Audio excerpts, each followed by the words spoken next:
And this doctor says to me, oh, it's just a formality, don't worry about it. I just need to make sure you're not some kind of autistic person or something.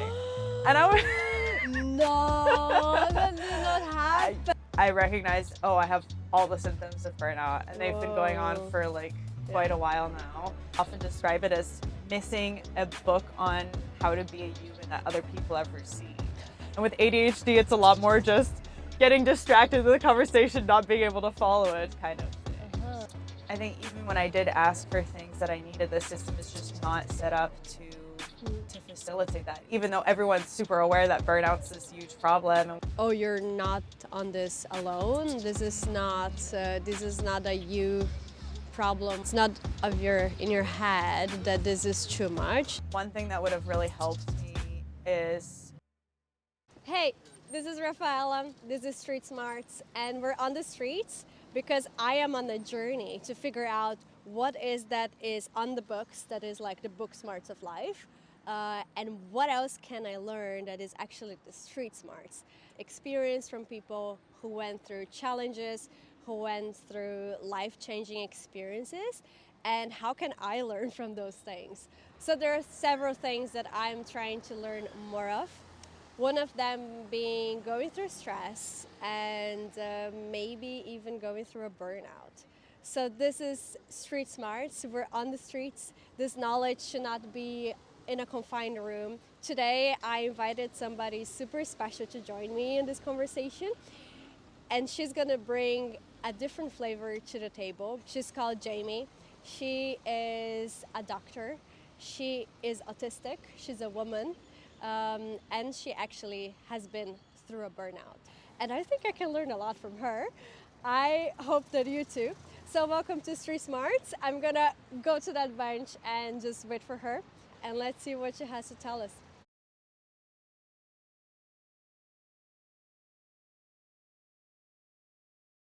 Thank you for having me. It's a pleasure, and thank you for accepting that we have this conversation.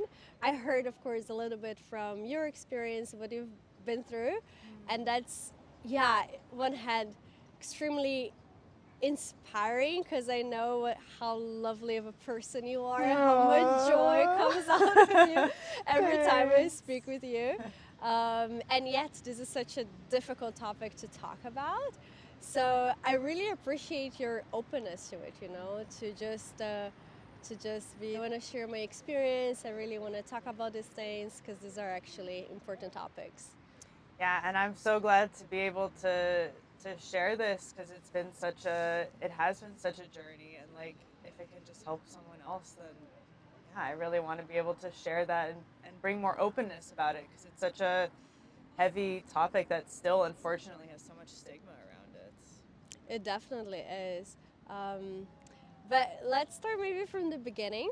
So I wanted to ask you, you are a doctor. So I imagine, but you tell me, did you study about burnout in medical school? Was this a topic, mental health? How is that seen? And then I want to know from you, what is kind of the difference of studying it or seeing it on the books and then literally seeing and feeling it happening inside of you? Yeah, so in medical school we had much more of a focus on psychiatric disorders, and burnout isn't so much a part of that because psychiatric disorders you treat with medication in general from the doctor point of view, and I see burnout as something more psychological. But we did have a lot of information and discussions around the topic of burnout because it's so well known that medical professionals have a higher rate of burnout. Oh, really? Okay. Yeah, just of responsibility, a lot less wiggle room or room to change than in other professions. There was a lot of topic around how we can deal with and prevent burnout, especially. And then at the same time, when I did my first rotations, at the end of that, all the symptoms of burnout, and they've been going on for quite a while now. And then check. Yeah, I'm pretty sure that's what it is, but let me just check. And then reading it, I was like, oh shit, this is what's happening to me. And then over the rest of the course of my my medical degree, I knew from that moment that I would only want to work max 4 days in the week. Um, and also because in the rotations you had to work 5 days, but I saw all the doctors were working 4 days. And then I graduated and I worked for 8 months myself as a doctor for the first time, which the switch from being a medical student for me was 8 years to having that responsibility for patients, and just your learning curve just shoots up like that. And that was a much harder transition than I thought it was. I worked the first 6 months at a location where I had quite a lot of help from colleagues. I was able to spar with them about difficult cases, and then I moved to a place that was kind of already falling apart. And when I would talk to people about how badly I was doing, they were just like, "Oh, everyone has that here," and then it just went right off the deep end. Oh, wow. Do you think they didn't recognize, oh, this is something we have to give attention to when you were mentioning this to the people around you? I think that, and also that there was just not really another option, because I came in to take over like quite a few more wards than I should have been allowed to at my level. And I did advocate for myself, and I did say, like, I need more support. I need to talk more with people about my cases and get more of a second opinion. And I just kept getting met with, "We don't have time for that. We don't have room for that." And and over time it just compounded itself. And I think that was definitely like, despite the struggles I was already having around my burnout symptoms, I was also not getting the support that I was advocating for and I was asking. I think if somebody is not in this medical scene and then would come there asking for help, that they would be treated differently, but because you are a doctor, you're expected to just maybe give so much more and to endure so much more, and humane resilience. Yeah, I think there is a culture of like, well, we just need to do this because we don't have enough personnel and we don't have enough time, because the people who were supposed to be supervising me also had many different wards in different locations, and so a lot of the time I was on my own. And part of that was definitely my own fear of like reaching out, and like there is a hierarchy in medical circles, but there is in most workplaces. But I do think that there just wasn't the space for that, and that was something I did come up against time and again. And for things that I needed, the system is just not set up to facilitate that, even though everyone's super aware that burnout's this huge problem and we need to try and avoid it. But then the things that will actually help you avoid it are not being implemented. Needed also for me to understand, oh, what you're working, you're under so much pressure in that environment. You feel these are the first signs of a burnout, or you start recognizing this is a burnout. What is the support that you need at that moment? Thing that would have really helped me is with more experience that I could easily spar with and easily talk with about the cases I was working on, and just have some more support, because you're kind of doing it on your own and you have the answers. But I was also being asked to do things that we don't practice in the study. They try and make it as comprehensive as possible, but you just can't cover everything, or some things are relegated to certain healthcare workers, and then you're expected to take over those roles, And that is part of, you have to be able to be flexible as a doctor. And on the other hand, I think things that would have helped me are also things that are kind of difficult to have in the medical field, like variable starting times. I mean, that's kind of difficult in all aspects of work. There's not a lot of workplaces where you can come in between 8 and 10 according to your own schedule, your own circadian rhythm. But that is something I've identified that would really, really help me, because I struggle so much with coming on time in the morning, for example. Wow. And there is so much prejudice against that, right? It feels like, hey, you're being lazy. You should be here at 8 a.m. like everybody else, or 7 or so. Or even somebody saying, oh, I spent the whole night here. I didn't even go home. Yeah. But try to explain to me what is the physical part of it. We are just wired in different ways. Oh, I work really well in the morning, and that's where I really function, where I can be Yeah. productive, can give attention, and others are just different, right? Yeah. Yeah, and that has to do with hormone cycles. It's called the circadian rhythm Okay. that's going on in your brain. And evolutionarily, it has a huge advantage that some people are more functional in the morning and some are at night.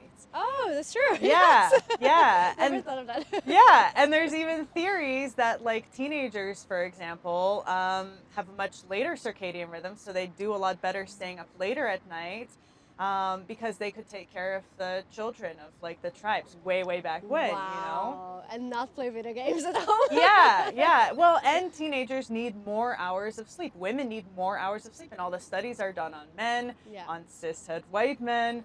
And so we're missing a lot of information that would back giving people more variability in starting times. And especially in medicine, again, there's a difficulty that you have the switching and the informational transfer from the night shift to the day shift. Oh, And that wow, happens yeah. at set times. For example, in surgery, that happens around 7:30 a.m. So you can't just come in at 9 and be like, plan all my operations after 10, you know? You do need that information.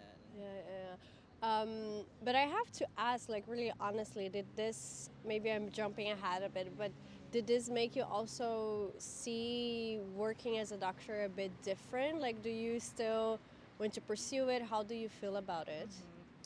Yeah, so that was also, I think, a big component of my burnout, or contributing factor, was that towards the end of my study, I was starting to think, like, do I even want to pursue this as a career?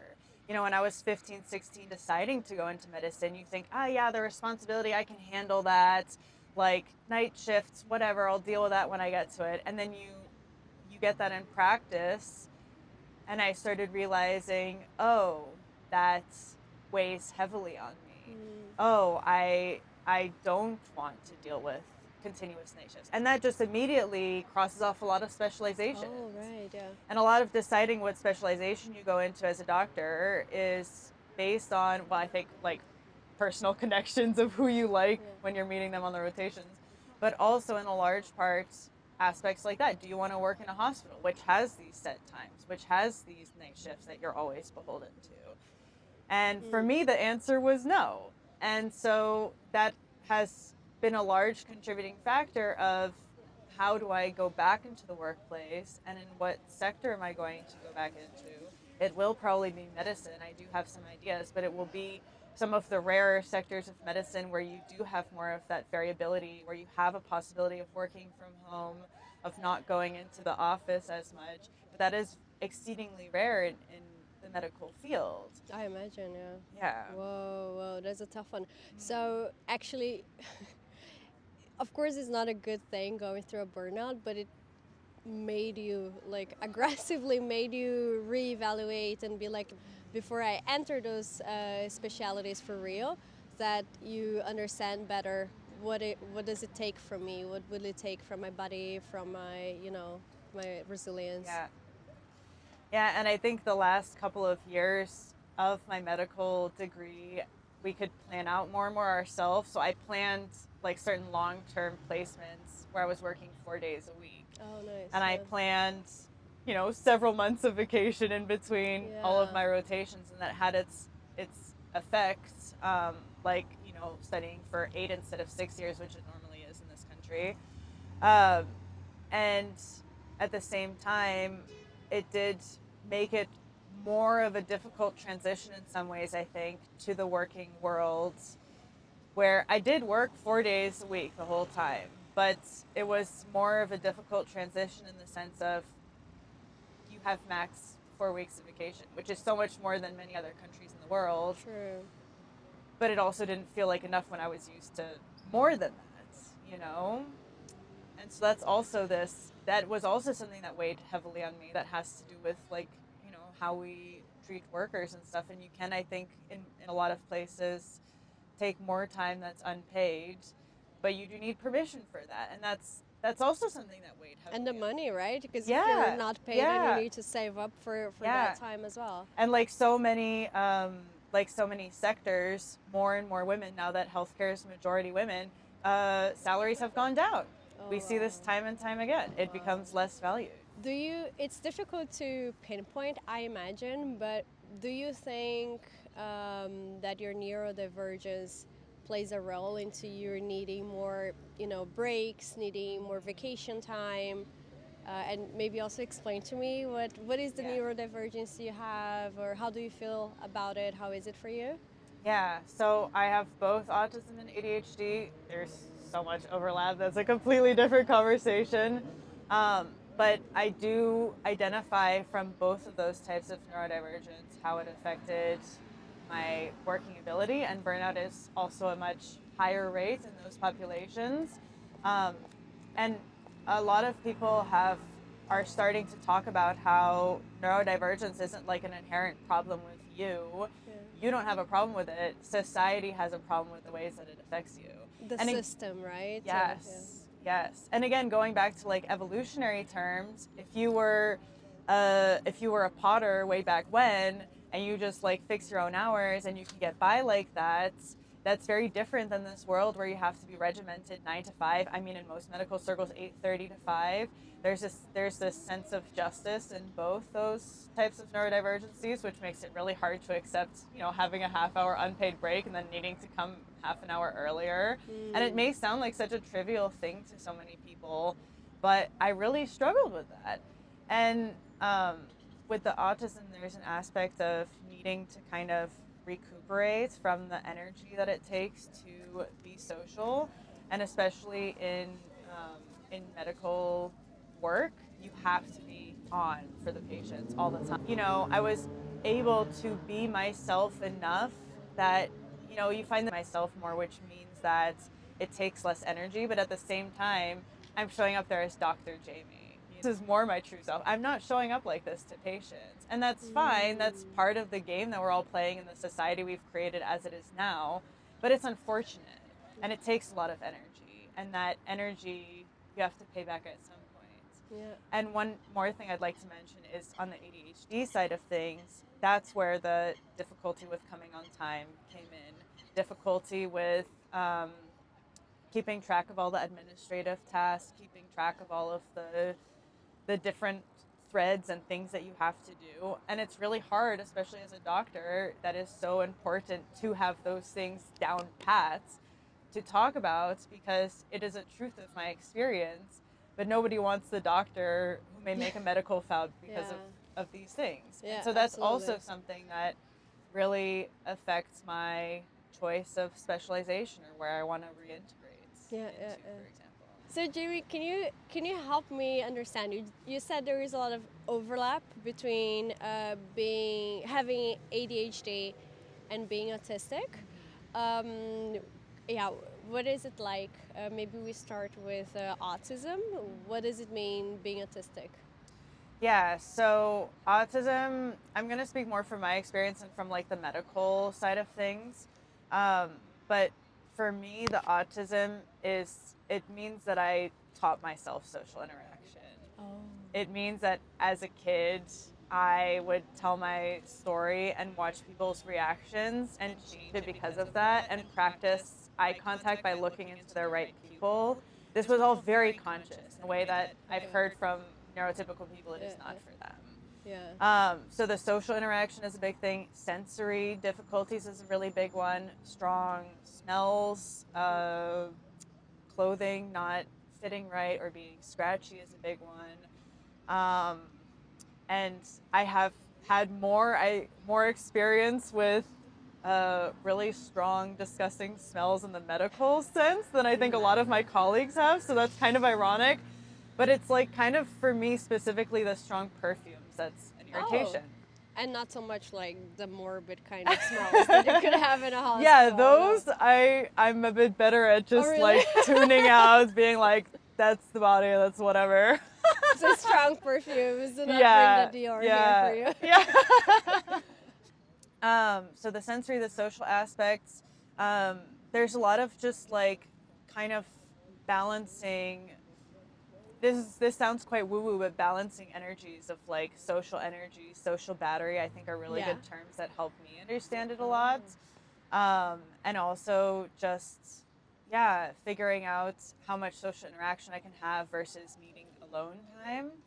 Um, on the ADHD side of things, to me, that's much more of a difficulty with what's called executive functioning, which is planning, doing things. Like, I'm kind of chronically 5 minutes late to things, which Same girl. which, like, in my job environment, I was able to deal with that a bit better. But it also looks like procrastination. It looks like, yeah, having difficulty focusing on things that don't fully interest me. The reason I talk about how there's so much overlap is because executive dysfunction or difficulty with these executive functioning processes is also a really big symptom of autism. Oh. And a lot of people with ADHD talk about having social difficulties, but kind of for different reasons. Describe it as missing a book on how to be a human that other people have received. And with ADHD, it's a lot more just getting distracted in the conversation, not being able to follow it kind of thing. I think it's also this kind of, yeah, perhaps obsession that we have, or like this need within our current society of putting things into boxes and these really discrete labels. But the more you look into it, the more those things have in common. And a lot of it also has overlap with trauma symptoms. And I also think it is inherently traumatic to grow up undiagnosed neurodivergent in my early 20s when I was already in medical school and yeah, with these studying difficulties, which I'd always struggled with also in my, in my high school education. So, yeah, I think they just have so much to do with each other. And at the same time, I do notice a difference. Like, most of my friends are neurodivergent as well. And I notice a difference in people who have only been diagnosed with one or the other or both. And I do think that there is some kind of differentiation there. But it's not as neat as a lot of people would like to believe. Yeah. Could you be very upfront with people, especially when you were requesting or asking, oh, I need more breaks, I need more time in between, when you were trying to communicate those things? Was it possible for you to also explain to those people, hey, I am neurodivergent, this is how it is for me? So that also means that that is very important part for me to function. Could you do that? Was there an understanding for that? I did not do that during my working time because of fear of stigma. It is still quite stigmatized. Oh, And yeah, even though, yeah, and even though there are legal protections in this country for, like, I should have gotten the things that I needed. And if I had brought it from a place of, but I have these diagnosed neurodivergencies, I would have been much more likely to get it, I think. I did come out, so I had a contract for a year, and when I stopped working because I went on burnout acutely, I did then talk with my managers about the neurodivergence, and I never ended up continuing. After the year ended, I went into we have a system where you can continue getting paid while on burnout leave or other sickness leave. So thank goodness that exists, that it's not a given in all countries, for sure. Decided not to be open, and I think that's also important to bring it out there that I think if you have a neurodivergence, or if you have an aspect of your identity that you are not ready to disclose or you don't want to, it's your personal decision to do that or not to do that. And there shouldn't be also a stigma for a person to deciding not to. For example, there are in several companies, there's this employee resource groups, and there can be one for neurodivergence or one for other kind of different aspects of life that we fall into. And some people decide, oh, I don't feel comfortable being in this group. Yeah. Of course, the more we talk about and say, well, look, we all have a brain, and our brains, of course, they're not the same. Yeah. It would be Yeah. very boring if they're all the same. Definitely. And so much come from it, from being, from being diverse, to have a diversity, also in the way that our brains work. But some brains need something that is just different, and of course the brain is then connected to our whole body, right? So the rest part, the attention part you were saying, the overstimulation. For example, for me, I have celiac disease, which is an autoimmune disease with gluten. I cannot, I would say I cannot touch, I cannot even see it sometimes. And sometimes I feel, oh, am I being demanding by saying, hey, I'm at work and I do need a special place to have my food, or I cannot have my food handled the same way that the rest of the food is handled, which in the Netherlands is a lot of bread, a lot of toasty, so gluten everywhere. Yeah. And I feel like, okay, am I being demanding? But on the other hand, all of us, we have something that maybe if you think, oh no, I'm just the average person. No, we're not. Each one of us has something that makes us unique. Yeah. And it can be a disease, like my case, it can be a neurodivergence, it can be your identity, your sexual orientation, or just, any other kind of things. And it's beautiful when, instead of trying to put everyone, no, you have to fit into this system that we created, because the system was created not for inclusion, to bring as many people in as possible, but this kind of people, they can adapt to fit in, so they can be part of it. Yeah. I actually heard recently that that like this idea that averageness is a myth, and there was they were making military planes, and they were trying to find the exact average of like a couple hundred pilots, and the planes that they made, none of these people could actually ride in. No way. And that's when they started making adaptable, like you can move things, because otherwise nobody can use them. And that's a big thing in medicine as well. You're trying to find these, like, how many people will fit these symptoms or whatever. And it's really hard to do that with psychological things. You call them disorders, but psychological differences is probably a better way of putting it. And on the like stigma side of workplace things, I actually have an anecdote where I was in a medical rotation, and I was going to get my assessment for how I'd been doing over the past few weeks. It's to me, oh, it's just a formality, don't worry about it. I just need to make sure you're not some kind of autistic person or something.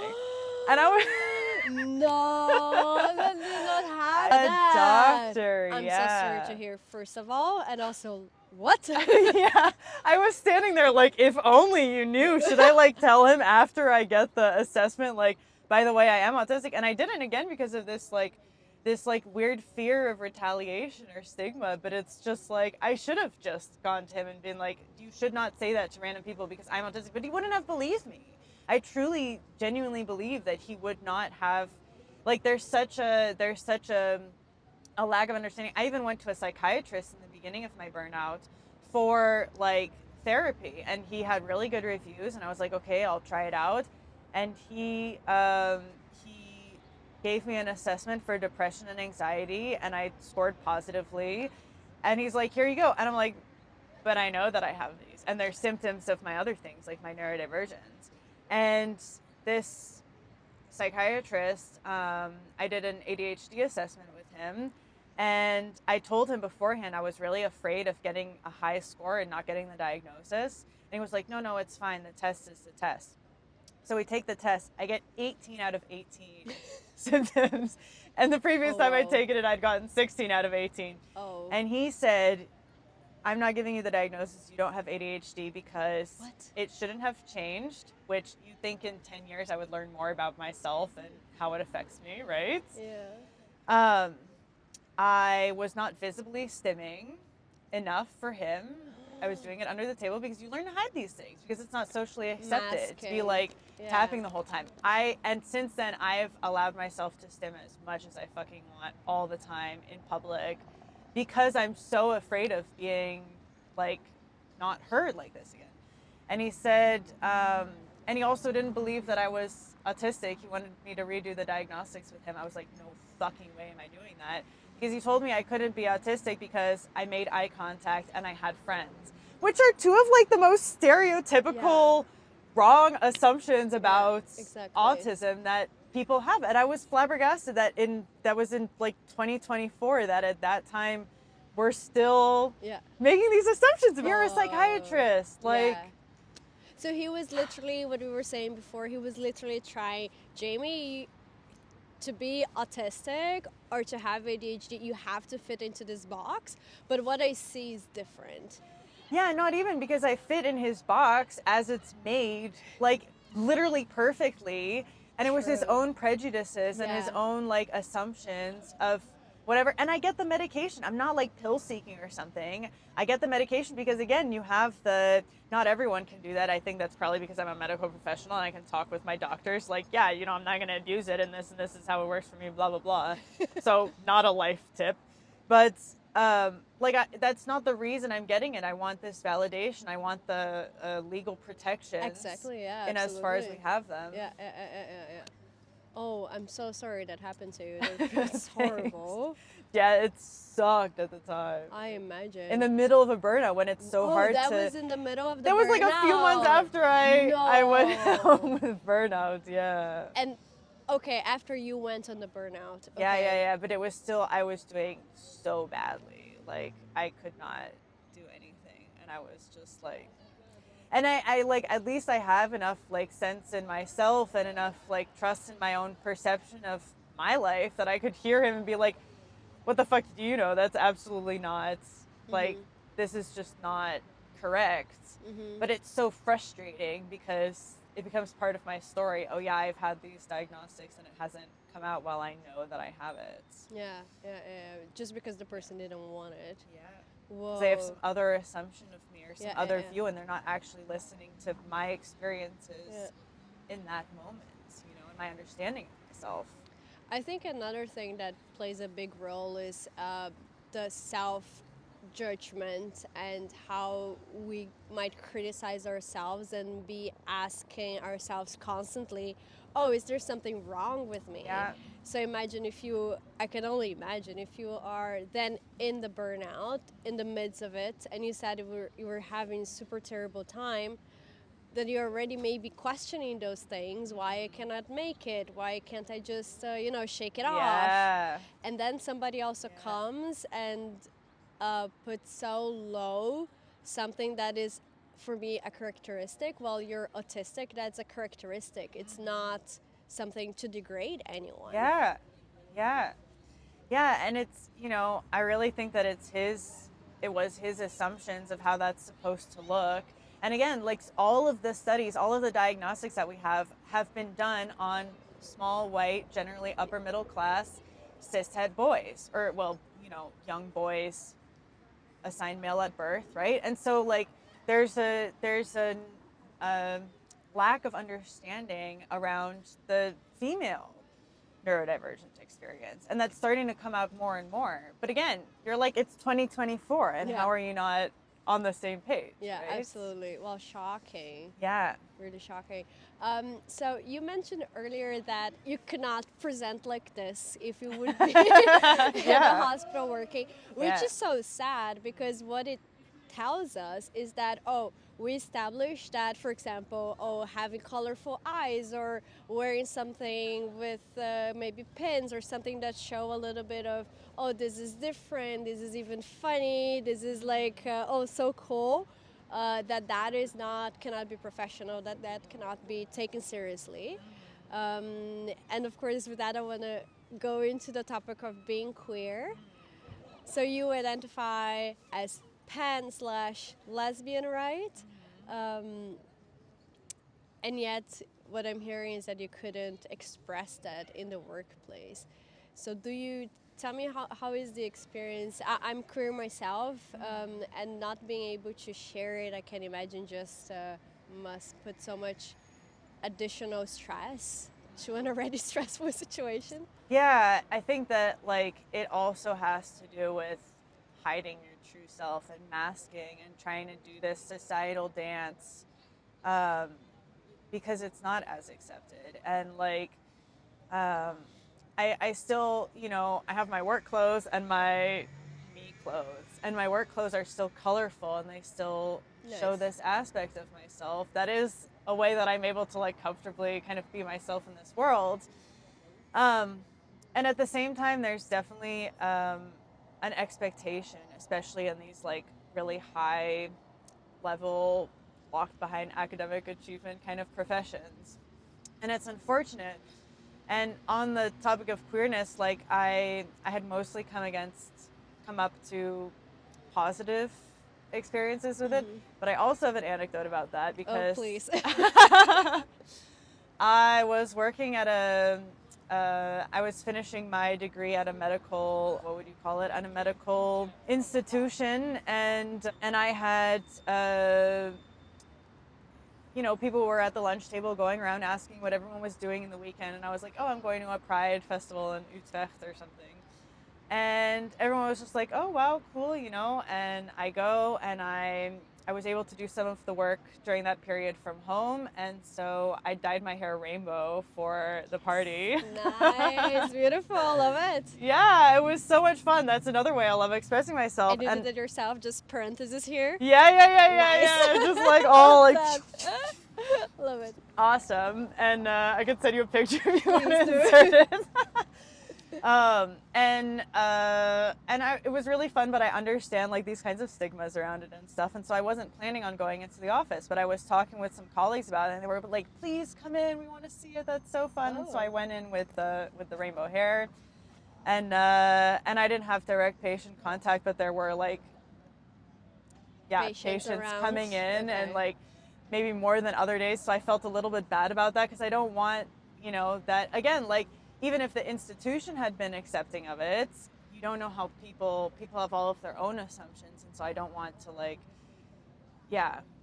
ruin that for them. But again, that's like, this shouldn't be a consideration, whatever. So even if somebody's not repressing you, okay, something happened. Something else happened. So one of the directors of this establishment, we had a conversation later on where they said something to the tune of your whole identity. And I'm not making and I'm not making my heterosexuality my whole identity. Like, you're going all straight pride and whatever.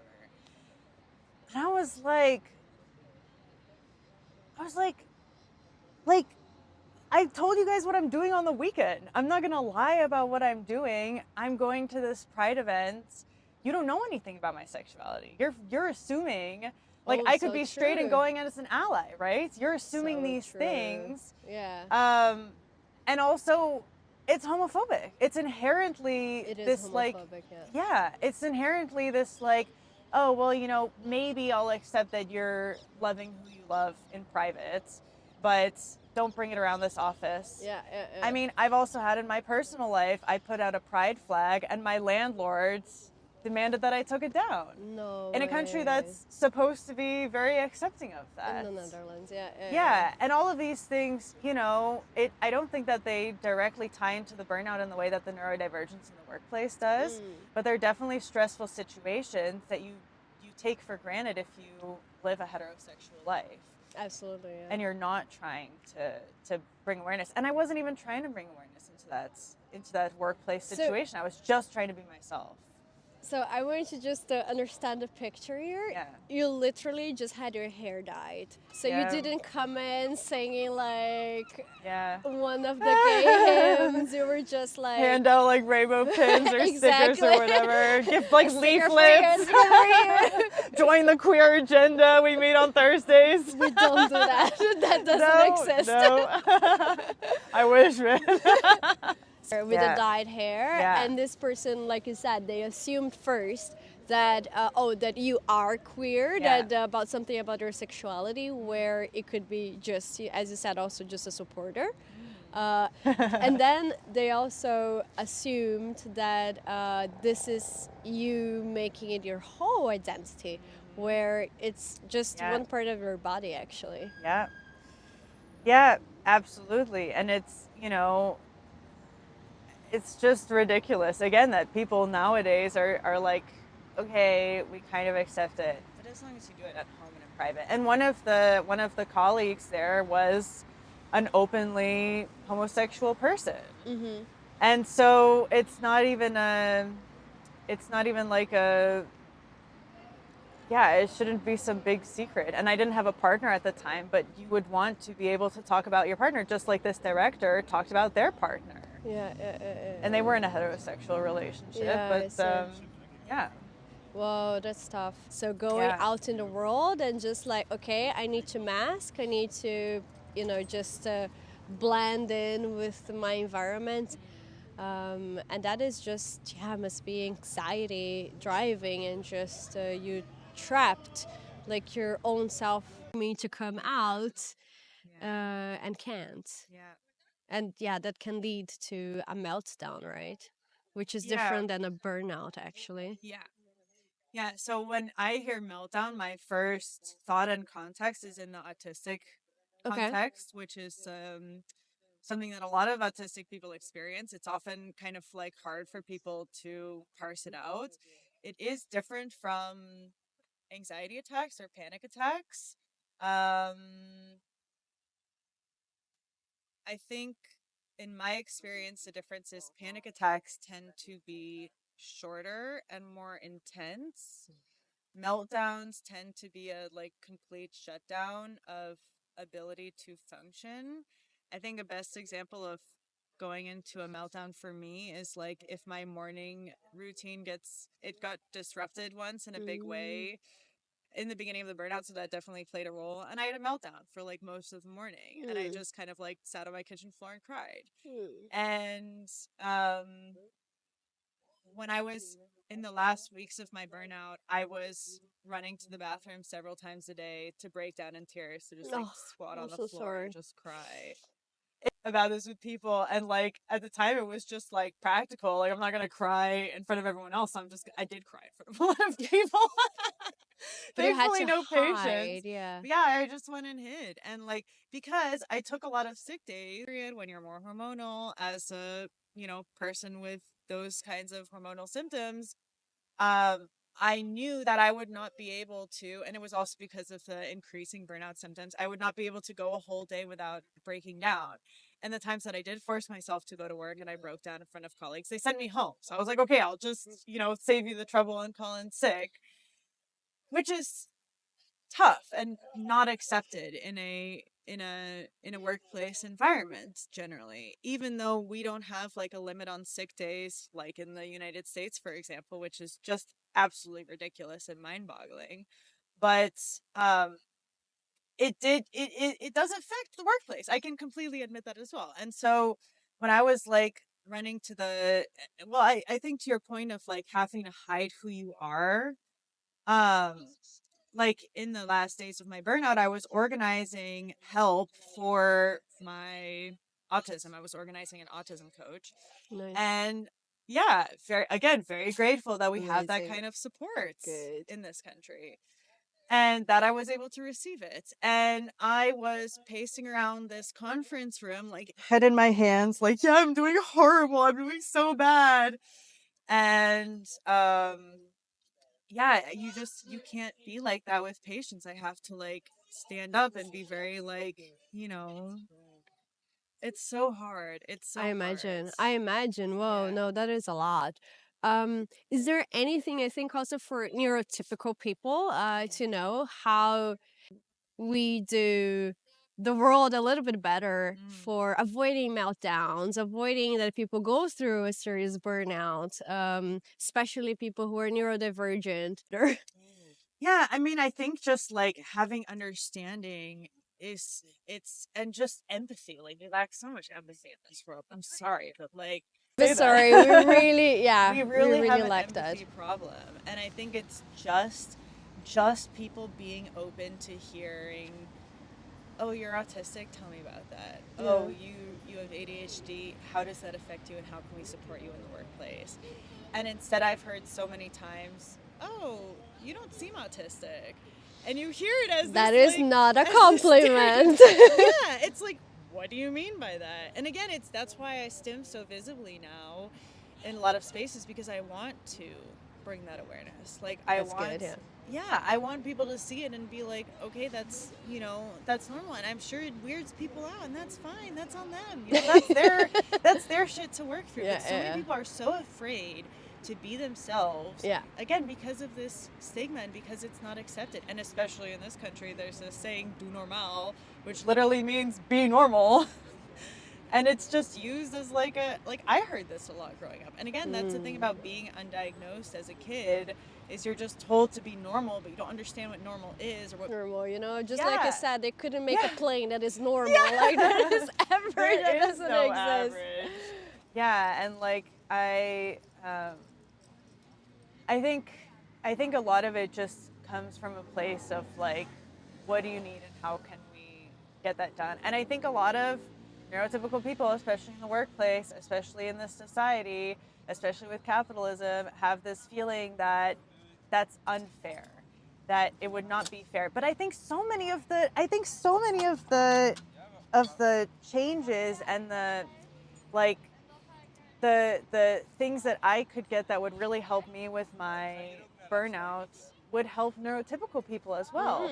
Like having a variable starting time. Again, because having different circadian rhythms is also a thing.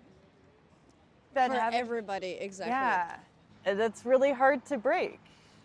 It is really hard to break, but it has been said so many times. Oh, once monarchy was the only one thing that we could understand as, oh, that's the only way that there can be. Also, people back in the days where slavery was happening, oh, if we don't have enslaved people, nothing can work. Well, we still have enslaved people. Yeah, that's true, unfortunately. Yeah, it's just moved to prison populations in third world countries. Yeah, and other types of absolutely.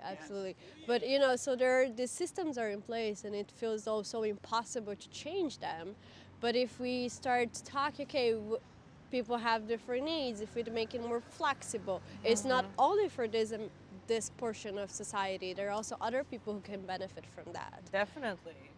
I mean, you see with like the push from tech companies to bring their workers back to the office, and there's all kinds of political and financial reasons for that, like getting people to resign so you don't need to fire them, blah, blah, blah.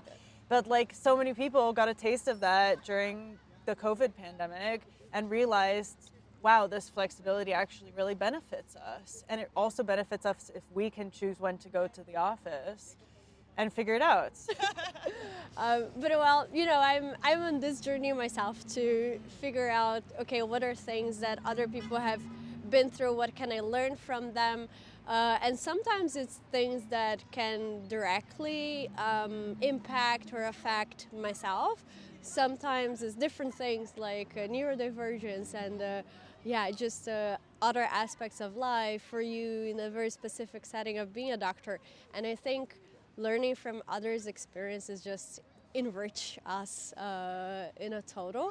Yeah. I wanted to ask you, so if you could just talk to Jamie before the burnout, what would you tell her? What would be a message that you would give to yourself before having gone through a burnout? I think that question almost implies that there's something I could have said to prevent me going into a full burnout.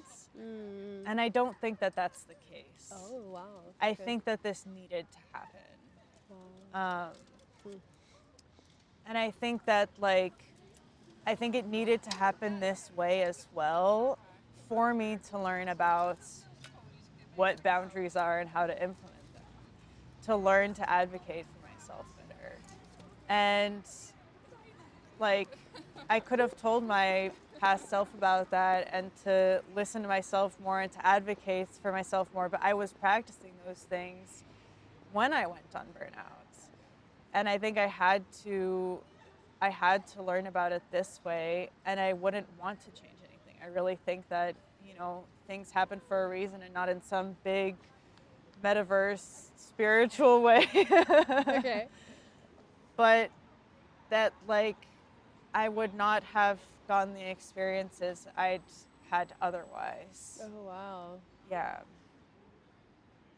Yeah, yeah, I get it. Also, yeah, it's sometimes, even if you could talk to yourself, your earlier self, your younger self, it's not that it depends on you or all the cards are on your hands. Sometimes it's just circumstances and the context we're in and things that are beyond our own, power. For me, a lot of the stress that I've been through in my life in the past years, if I could also talk to myself, is more of this idea, oh, you're not on this alone. This is not a you problem where there is, it's not in your head that this is too much. No, this is actually too much, or this is actually shouldn't be this way. So I think also that kind of more being empathetic with yourself. Yeah. We talk a lot about empathy with others, which is sad, so rightfully, that we need a lot more in our society. But also, be empathetic with yourself and know that, oh, if you're feeling overwhelmed, if you're feeling like the situation is too much, if the stressors that are out there are just weighing on you too much, there is absolutely nothing wrong with you. Yeah. Yeah. It might be bad to go through a meltdown, and those things shouldn't be happening. No, they shouldn't. But it's not saying that, that there's something wrong with the person who you are. No, it's not about the person who you are. It's about so many other things. It's about the system we're in, how work is, how also other people see us or treat us, the things that they might have been telling us, and so many other things as well.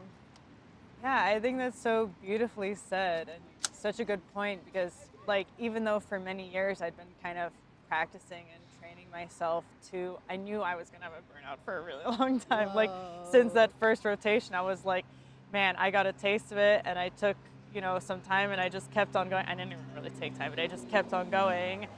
And so I knew that it was going to happen sometime. I didn't know it was going to happen that soon. And even with all of that knowledge and, like, preconceived acceptance, when I came up and I went home for the first time, I was like, oh, I'll be home for a few weeks and I'll be back at it. Oh, it'll be a few months, I'll be back at it. And then I really had to advocate against my manager, who was really pushing me to go back earlier than I was able to. Whoa. Yeah. And just being like, no, I need to be home now. I need to focus on myself now. And I think having heard about that empathy would have helped me through that beginning period. But more. as you said, like, sometimes things do happen for a reason, and then it's the learnings that we make that we're better equipped in life as well. Yeah. I don't know if I was completely in a place to hear it. Oh, there is that, true, exactly. Yeah. Well, anyways, I wanted to end with a little game. So I have this book. I love this author. She's called Emily Nagoski. She talks about burnout, and she wrote a book together with her sister, Amelia Nagoski.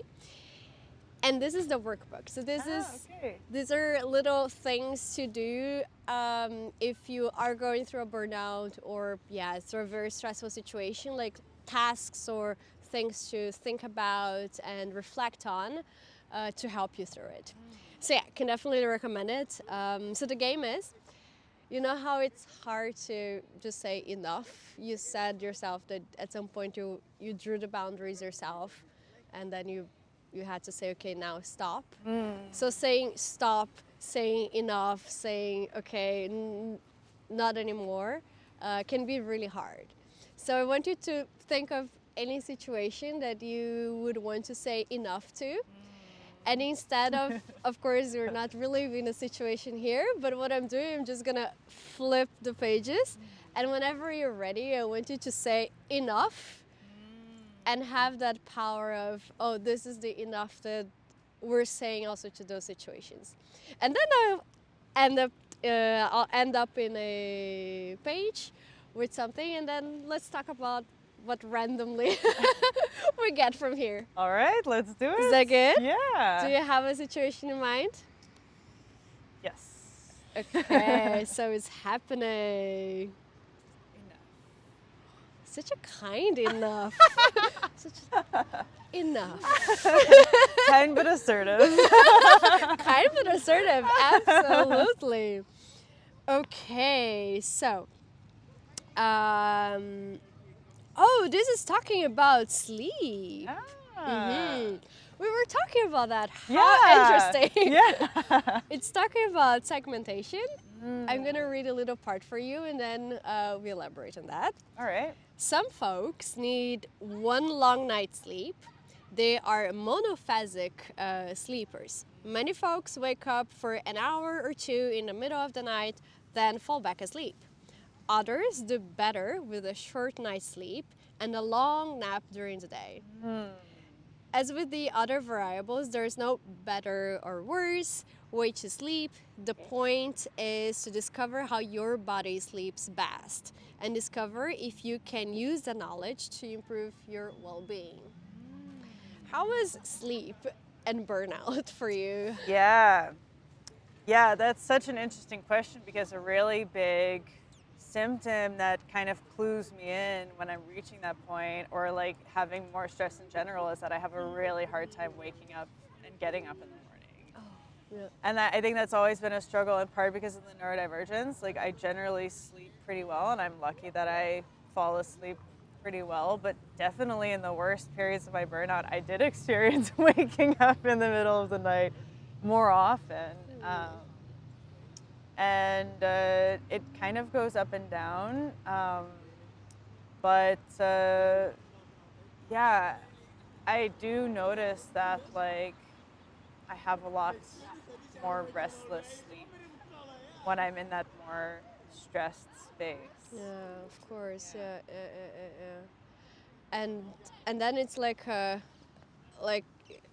domino, right? Yeah. Because you're stressed out, then you can't sleep because of that, and now your body is tired. So the next day, the same stressors are there, and you have to deal with them.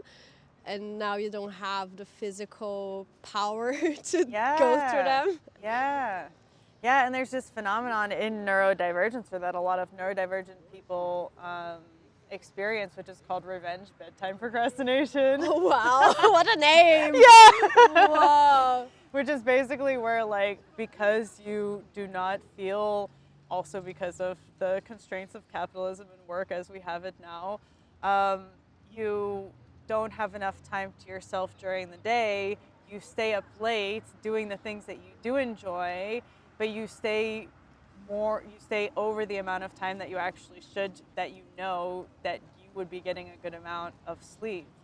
And so people will stay up till, like, late in the night and get less sleep, and it becomes this domino effect.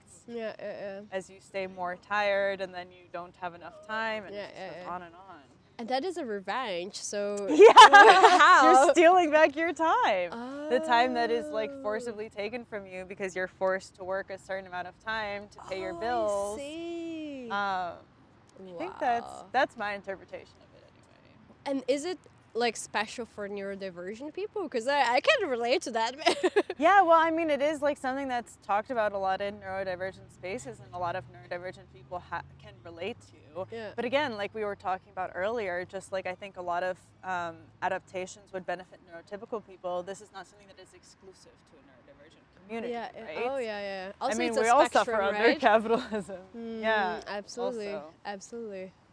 Yeah. Jamie, thank you so much. I learned so much from you. Thank you for sharing your story so openly. Just one final thing, because you're an artist and you work with textiles and also on canvases, right? How does that help you? What role does that play in your life? Oh, I love that you asked that question because it has definitely, it's something I've been doing a lot more since my burnout. I obviously have a lot more time for it now that I'm at home. And at a certain point, kind of like halfway through my burnout, I was like, you know, I've heard in my studies about art therapy and I have always loved making art, so why don't I just therapize myself with art? Wow. And so I started like consciously making paintings, processing certain experiences or emotions, and that has helped me enormously. And they've taken different forms. There's no set formula. Some of it is just like making distracting, colorful bubbles on a page. Yeah. Some of it is like angrily writing out words and names and thoughts that are just going through my head. And I don't think it's been so much burnout specific, but it has definitely helped with a lot of the underlying processes that have also led to the burnout. Amazing. Can we see some of your work? Yeah. I am on the internet under Rainbow Splatter Studios or Rainbow Splatter Art. I still need to like build up a bit of a catalog because I've made so much more work than I've posted. I also have Jamie's.art corner on Instagram, which is is a bit of a collection of things that I've done over the years. So I hope people check it out. Yes, well, I will for sure. Jamie, thank you so much. It was lovely speaking with you. I learned so much. Yeah, you have a lot of street smarts, really nice. They have been hard earned, but I hope that by sharing them, they resonate with some people and they come to a better understanding of themselves. So thanks so much for inviting me and giving me this space. So this was Street Smarts. I'm Rafaela. Learn from Jamie that empathy is the way to go and that we all need more of that. And not only with others, but also with ourselves.